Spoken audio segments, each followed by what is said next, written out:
Okay, how to make a hoop. We start off with our tubing. This is 3/4 inch, 160 psi irrigation tubing. Around here, Lowe's is the only place that carries it. The 3/4 inch is how thick around it is this way. 160 psi, the psi is pounds per square inch, which is how much water pressure it can take, but it affects like how heavy and how bendy it is, like that way. So if it's a really low psi, it'll be really bendy and a lot lighter and whippier, a little bit harder to do tricks with. Too high of a psi, it won't be bendy at all, it'll be stiff, and it'll, again, be hard to do tricks with. So that's why I like the 3/4 inch and 160. Some other things we need are down here. We will need just a bit of duct tape. I like to make it a good strong, where we join it together. A coupler, it says insert coupling 3/4 inch. Of course, if you have a 1 inch tube, then you want a 1 inch coupler or whatever. Here's what it looks like on the other side.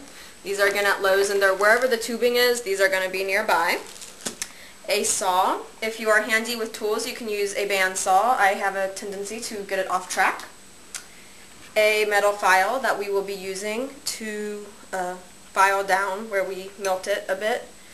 And my personal favorite, a power stripper. Most people either use hair dryers or warm water. This works really fast. It's also known as a heat gun. Think of it like a hair dryer on acid. So it's a very strong heat source, and it's a lot quicker than all the others. Second question people ask is size. So I started off, this is actually one of my first hoops that I made, and it's about solar plexus level, about here. So depending on how tall you are, it might be higher, lower, whatever. But I found that generally people, as they keep on hooping, they tend towards more smaller sizes. So now my favorite hoop is right about here. So here's my belly button, so it's like just right underneath my belly button. And I will even go as low, here's my smallest, if I get it out of here, here's my belly button, it's like an inch below my belly button or so. So, but for starting off, this is probably your first or second hoop if you're watching this video. You'll want a nice big one. So maybe even up to here.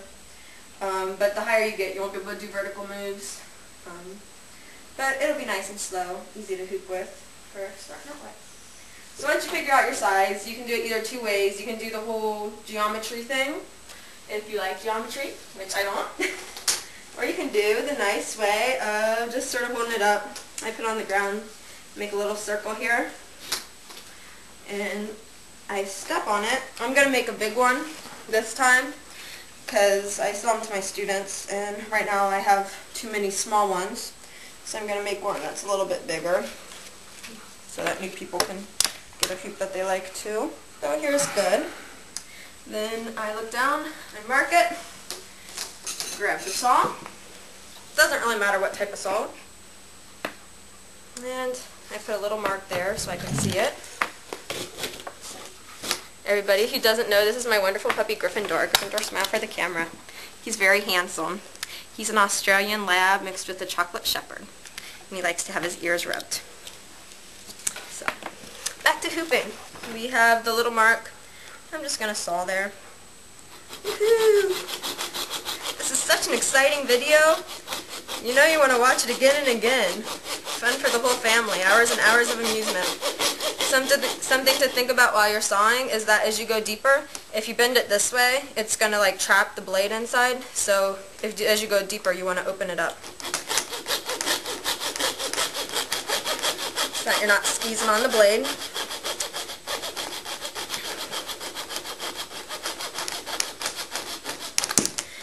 If you mind having to vacuum, this makes a lot of this sort of dust right here. So if you mind having to vacuum, then don't do it inside, but I just vacuum afterwards, so it all works out.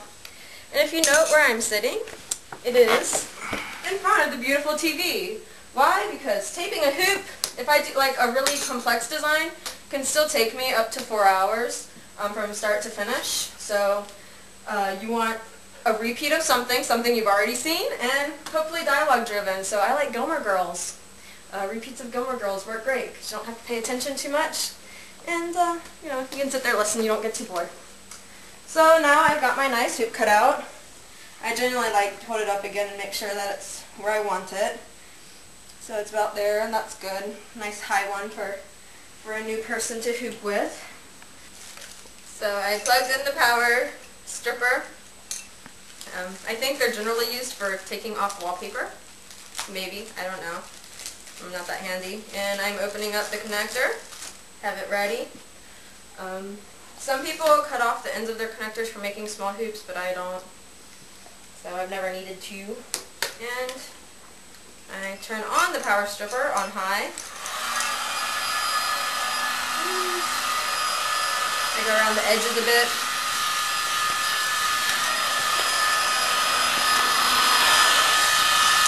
And then I go down the middle. I'll tape it so you can see it.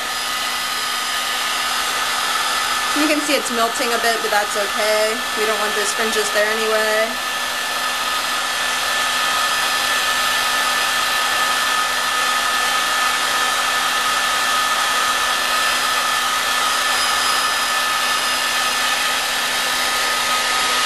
Turn it off. And I put the connector in.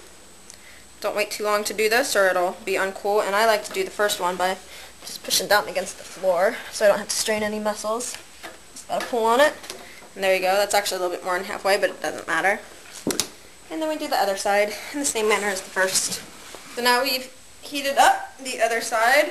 So it's time to join them two together. And this is a little bit harder because you can't push against the floor. And if they don't touch quite, if there's like a little gap on some part of it, it's no big deal because I'm gonna cover it with duct tape anyway. I've never had them split on me, so I just got back right after heating it up and joining them together. I hold them under cold water because I don't want it like being really warm here and then the joiner pushing out against it and making it form weird. So I like to hold it under cold water and make sure that it's got a nice shape. And right now its shape is a little bit off because it was sitting in a wider circle. But, you know, in about 10 minutes it'll be fixed. And then I take my metal file. And if you see right here, we've got like a little bit, if you look really close, it sticks out a bit. And this one's not bad at all, but sometimes they'll stick out a bit more. And I don't like that, so I just file it off. Again, don't do this inside if you don't want to vacuum up afterwards from a little bit of plastic parts. You can step on them, they're not going to like hurt your feet or anything, but especially if you have white carpet, it'll make a bit of a mess.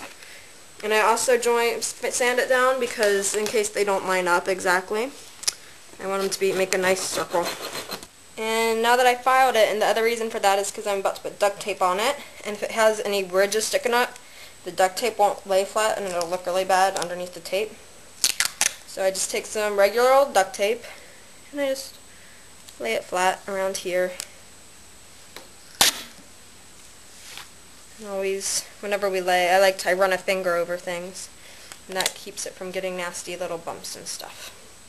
And always, always when we're taping our hoops, we use scissors. Even though duct tape is rippable and like electrical tape is rippable, never rip it, you'll end up with nasty edges. So always cut it.